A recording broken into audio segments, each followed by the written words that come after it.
Бул окуя 3 жылдай мурун болгон. Бир кайрымдуулук уюмунун имаратында семинар өткөрүп, андан кийин чакан топ болуп чай ичип отурган элек. Ошондо жашы болжол менен 30-дар чамасында болгон бир жигит тартынган абалда мага жакындап, бир суроосу бар экенин айтты.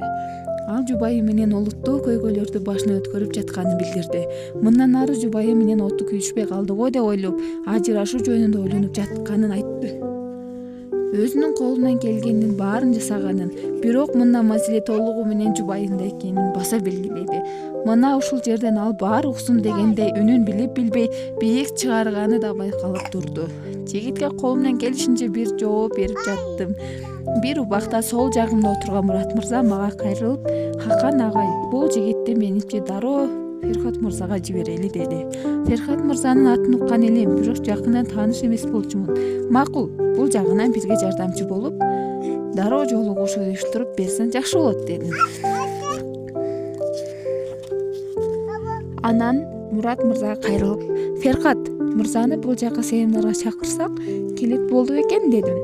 "Менимче келет, бул ишти мага койгула" деди ал. 2 күндөн кийин Ферхат мырзанын келери белгилүү болду.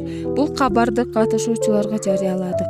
Ал келип баяндама жасады. Үй бүлө маселесинен баштап жубайлардын жана балдардын тарбиясына чейин кеңири талкуулап берди. Семинардын 1,5 сааты өттү, бирок эч ким ордунан козголгусу келген жок. Андан соң суроо жооп бөлүгү башталды. Ал да 1 саатка созулду. Бирок суроолор түгөнгөн жок. Ал күнү ар бир адамдын суроосу бар эле. Ошентип Ферхат мырза менен узакка созулган достугубуз башталды. Ферхат мырза дин менен илимди мыктай калыштырып, укмуштуудай баяндама жасады. Баяндаманы 2 камера менен жаздырып, жүздөгөн DVD дисктери чыгарып тарттык.